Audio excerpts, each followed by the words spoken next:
তাহিরপুরে পল্লী বিদ্যুৎ সাবস্টেশন স্থাপনের দাবিতে মানববন্ধন।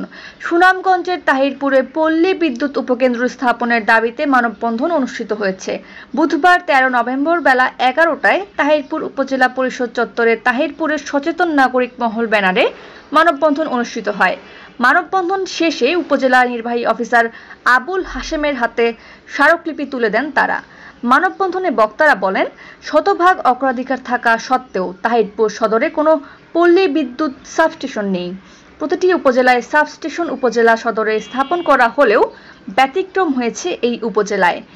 এই উপজেলায় substation Tahirpur sub zonal office 1 নামে একটি স্থাপন করা হলেও সেটি বাদাঘাট ইউনিয়নে রয়েছে। তারা আরও বলেন, আমরা জানতে পেরেছি আরও একটি সাবস্টেশন তাহিরপুর সদরের বাইরে ট্যাকের ঘাটে স্থাপন করা হবে। আমরা হুঁশিয়ারি দিয়ে বলতে চাই, যদি আর কোনো সাবস্টেশন এই উপজেলায় স্থাপন করা হয় তাহলে আগে তাহিরপুর সদরে স্থাপন করতে হবে, অন্যথায় আমরা পল্লী বিদ্যুতের বিরুদ্ধে আরও কঠিন পদক্ষেপ গ্রহণ করব। তাহিরপুর সদর ইউপি চেয়ারম্যান জোনাব আলী বলেন, নিরবচ্ছিন্ন বিদ্যুৎ সেবা পেতে গুরুত্বপূর্ণ অংশ হচ্ছে পল্লী বিদ্যুতের সাবস্টেশন। প্রতিটি উপজেলায় সর্বপ্রথম সাবস্টেশন উপজেলা সদরে স্থাপন করা হলেও আমাদের এখানে একটি ইউনিয়নে স্থাপন করা হয়েছে। উপজেলা সদরে সাবস্টেশন না থাকায় সুবিধা বঞ্চিত হচ্ছে উপজেলা স্বাস্থ্য কমপ্লেক্স, ইউএনও অফিস সহ বিভিন্ন সরকারি বেসরকারি গুরুত্বপূর্ণ দপ্তর।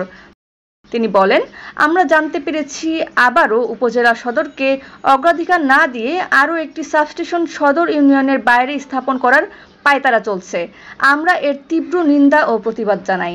তাহিরপুর সদর ইউপি সদস্য তুজাম্মিল হক নাসরুমের সঞ্চালনায় বক্তব্য রাখেন তাহিরপুর সদর ইউপি চেয়ারম্যান জোনাব আলী। সচেতন নাগরিক মহলের পক্ষে মেহেদী হাসান উজ্জ্বল, সাংবাদিক বাবরুল হাসান বাবলু, বাদল মিয়া, আতিকুর রহমান আতিক, জাহাঙ্গীর আলম, শাহজাহান, গোলাম নবী সাজ্জাদ, আবু জুহুর, আবুল হাসান রাসেল, তানিম আহমদ লিঙ্কন, আসাদুজ্জামান মুন্না, সাংবাদিক শওকত হাসান, ছাত্রনেতা আবুল হাসনাত রাহুল, সাজিবুল ইসলাম প্রমুখ।